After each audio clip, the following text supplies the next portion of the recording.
لیکن یہاں معاملہ بالکل برعکس دکھائی دے رہا ہے۔ آپ کے بیان اور بعد ازاں وکیل سرکار سے ہونے والی گفتگو سے یہ ظاہر ہوتا ہے کہ آپ اپنے بات سے کوئی خاص قسم کی دشمنی رکھتے ہو۔ ایسا کیوں؟ وکیل صاحب، بات یہ ہے کہ انسان کی عزت اس کے اپنے ہاتھ میں ہوتی ہے۔ وہ گہری سنجیدگی سے بولا۔ جو باس اپنی عزت کروانا چاہتے ہیں انہیں اپنے ملازمین کے سامنے بلند کردار کا مظاہرہ کرنا پڑتا ہے اور اپنے تمام ملازمین کے ساتھ ہمدردی اور اپنائیت کا رویہ رکھنا پڑتا ہے۔ لیکن اگر ایسا نہیں ہوگا اور باس اپنی بیوی بچوں کو پسے پشت ڈال کر سیکرٹری کے عشق کے بخار میں مبتلا ہو کر اونچی حرکتوں پر اتر آئے گا تو بتائیں کون اس کی عزت کرے گا؟ خالد مقبول، کیا یہ درست ہے کہ آپ کو ملزم کی ساس مہرالنساء کی سفارش پر خان بک سیلرز میں ملازمت پر رکھا گیا تھا؟ میں نے سوالات کا زاویہ تبدیل کرتے ہوئے پوچھا۔ ملازمت کے لیے پہلی شرط انسان کی قابلیت اور اہلیت ہوتی ہے، وہ گمبھیر انداز میں بولا، اور مجھے اسی بنا پر یہ ملازمت ملی تھی۔ ہاں، یہ درست ہے کہ آنٹی مہرالنساء نے ہی مجھے ملزم کے پاس بھیجا تھا۔ مسٹر خالد، کیا آپ اس بات سے انکار کریں گے کہ جب ملزم کو پتہ چلا کہ آپ اس سے زیادہ اس کی بیگم شگفتہ سے حق وفاداری نبھا رہے ہیں تو اس نے آپ کو ملازمت سے برخاست کر دیا تھا؟ جناب، حقیقت یہ ہے کہ ملزم ایک شکی مزاج شخص ہے، وہ وضاحت کرتے ہوئے بولا۔ اسے وہم ہو گیا تھا کہ میں شگفتہ کی سائیڈ لیتا ہوں اور یہ کہ اس کا وفادار بھی نہیں ہوں، حالانکہ شگفتہ کی سائیڈ لینے کی چند وجوہات ہیں۔ مثلاً کون سی وجوہات ہیں؟ میں پوچھے بنا نہ رہ سکا۔ نمبر 1، شگفتہ میری کزن ہے، اسے خوش دیکھنا میری خواہش ہے۔ وہ ٹھہرے ہوئے لہجے میں بولا۔ اگر میں اس کے حقوق کے تحفظ کے لیے سوچتا تھا تو میرے خیال میں اس میں کوئی برائی نہیں تھی۔ ملزم کے کرتوت میرے سامنے تھے۔ اگر میں نے مقتولہ کے حوالے سے کبھی کوئی بات اپنی کزن شگفتہ کو بتا دی ہوگی تو مجھے اس پر کوئی ندامت نہیں ہے، لیکن آپ ملزم کے تنخواہ دار ملازم تھے۔ میں نے ایک لفظ پر زور دیتے ہوئے کہا، آپ کو پہلے حق نمک ادا کرنا چاہیے تھا، اس کے بعد رشتہ داری نبھانے کے بارے میں سوچنا چاہیے تھا۔ لمحاتی توقف کر کے میں نے ایک طویل سانس خارج کی، پھر گواہ کی آنکھوں میں دیکھتے ہوئے پوچھا، کیا یہ درست ہے کہ آپ کی منت سماجت پر ملزم نے آپ کو دوبارہ ملازمت پر بحال کر دیا تھا؟ آپ اسے منت سماجت تو نہیں کہہ سکتے، وہ برا سا منہ بناتے ہوئے بولا۔ البتہ میں نے ملزم کو یقین دلانے کی کوشش کی تھی کہ اب میں مکمل طور پر اسی کا وفادار رہوں گا، اور ملزم نے آپ سے یہ وعدہ بھی لیا تھا کہ آئندہ آپ شگفتہ یا مہرالنساء سے کوئی تعلق نہیں رکھیں گے۔ میں نے چپتے ہوئے لہجے میں پوچھا۔ ہاں، یہ ملزم کی خواہش تھی اور میں نے از روئے مصلحت اپنی نوکری بچانے کے لیے اس سے یہ وعدہ کر لیا تھا، لیکن زمینی حقائق کی روشنی میں یہ عملاً ممکن نہیں تھا۔ اس نے بتایا، شگفتہ اور مہرالنساء سے میری رشتہ داری ہے، میں ان سے ملنا جلنا کیسے ترک کر سکتا تھا؟ تو اس کا مطلب یہ ہوا کہ ملزم سے ایفائے عہد کرنے کے باوجود بھی آپ شگفتہ اور مہرالنساء سے رابطے میں تھے، میں نے طنزیہ لہجے میں کہا، اور دفتر کی ساری رپورٹیں بھی پہنچا رہے تھے۔ شگفتہ اور مہرالنساء میری رشتہ دار ہیں اور رشتہ داروں سے ملنے پر کوئی پابندی نہیں لگا سکتا، وہ عجیب سے لہجے میں بولا، مگر یہ غلط ہے کہ میں انہیں آفس کی رپورٹنگ کیا کرتا تھا۔ خالد صاحب، تھوڑی دیر پہلے آپ نے وکیل استغاثہ کے ایک سوال کے جواب میں بتایا ہے کہ ملزم نے بہانے سے مقتولہ کو اپنے بیٹے کی سالگرہ کا بتا کر گھر بلایا تھا، بلکہ وہ مقتولہ کو خود اپنے ساتھ لے کر بنگلے پر پہنچا تھا، کیونکہ مقتولہ کے حوالے سے اس کے ذہن میں ایک خاص نوعیت کی پلاننگ تھی۔ اپنے عزائم کو پایۂ تکمیل تک پہنچانے کے لیے ملزم نے وقوعہ کے روز یعنی 20 اگست کو گھریلو ملازمہ کو چھٹی دے دی اور اپنے بیوی بچوں کو بھی نانی کے گھر یعنی آنٹی مہرالنساء کے گھر بھیج دیا۔ کیا میں غلط کہہ رہا ہوں؟ میں نے بات ختم کر کے سوالیہ نظر سے خالد مقبول کی طرف دیکھا۔ آپ ٹھیک کہہ رہے ہیں، وہ اس بات میں گردن ہلاتے ہوئے بولا، میں نے یہی بیان دیا ہے۔ کیا آپ معزز عدالت کو یہ بتانا پسند کریں گے کہ آپ کی ان معلومات کا ذریعہ کیا ہے؟ میں نے پوچھا۔ کون سی معلومات؟ اس نے الجھن زدہ نظر سے مجھے دیکھا۔ نمبر 1، ملزم نے مقتولہ کو اپنے بیٹے کی سالگرہ پر گھر بلایا تھا، بلکہ اپنی گاڑی میں بٹھا کر گھر لے گیا تھا، میں نے وضاحت کرتے ہوئے بتایا۔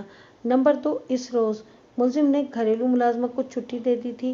نمبر 3، اس روز ملزم نے شگفتہ اور کامران کو مہرالنساء کے گھر بھیج دیا تھا وغیرہ وغیرہ۔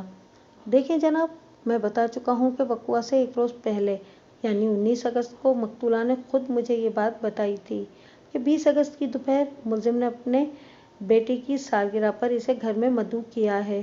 وہ اپنے لہجے کو توانا ظاہر کرتے ہوئے بولا۔ مقتولہ اور ملزم ایک ساتھ بنگلے پر پہنچے۔ اس امر کی گواہی پچھلی پیشی پر استغاثہ کے گواہ مسٹر عبدالغفار نے بھی دی تھی۔ شگفتہ اور کامران کو مہرالنساء کے گھر بھیجنے کے بارے میں مجھے شگفتہ نے بتایا تھا، اور جہاں تک گھریلو ملازمہ کو چھٹی دینے کی بات ہے تو ظاہر ہے گھریلو ملازمہ شکیلہ کی موجودگی میں تو مقتولہ کے ساتھ ملزم گلچھرے نہیں اڑا سکتا تھا۔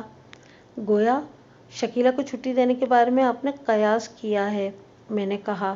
اس حوالے سے آپ کے پاس کوئی ٹھوس ثبوت یا دلیل نہیں ہے۔ آپ ایسا کہہ سکتے ہیں، وہ بے نیازی سے بولا، پھر تمسخرانہ انداز میں پوچھا، کیا قیاس آرائی پر بھی کوئی دفعہ لگائی جا سکتی ہے؟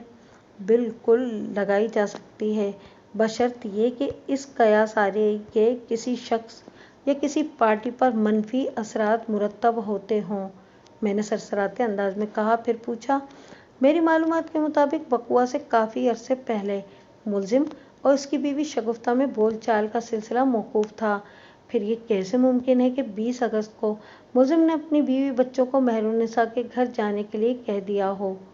یہ تو آپ ملزم سے پوچھیں یا پھر شگفتہ سے، وہ اکتاہٹ آمیز لہجے میں بولا۔